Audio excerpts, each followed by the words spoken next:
उपमुख्यमंत्री सुनेत्रा पवारांचा उद्धव ठाकरेंना फोन। बारामती विधानसभा पोटनिवडणुकीमध्ये पाठिंबा देण्याची मागणी, तर काँग्रेस लढण्यावर ठाम असताना पोटनिवडणूक बिनविरोध करण्याचा प्रयत्न।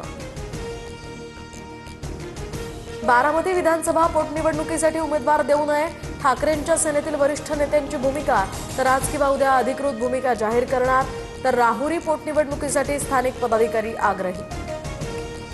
सुनेत्रा पवारांना सर्वांनी पाठिंबा द्यायला हवा। उपमुख्यमंत्री देवेंद्र फडणवीसांचं सर्व पक्षांना आवाहन।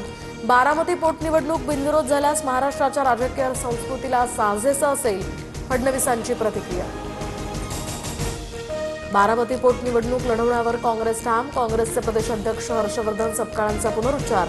तर उद्या दुपारपर्यंत उमेदवार जाहीर करणार।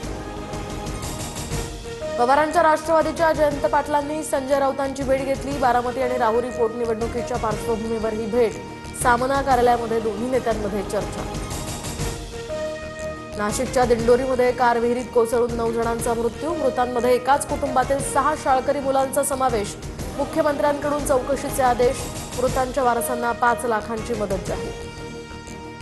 इराणकडून एकाच दिवसामध्ये अमेरिकेची 2 विमानं आणि 2 हेलिकॉप्टर नष्ट, अमेरिकेचा F-15 हे विमान इराणच्या एअर डिफेन्स सिस्टीमकडून उद्ध्वस्त।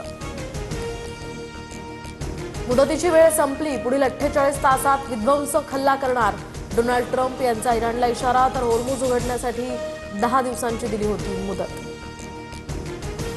होर्मुझ समुद्रधुनीमधून बाहेर पडणाऱ्या जहाजावर इराणचा हल्ला, व्यापारी जहाजाला भीषण आग, हवेमध्ये आगीचे लूट।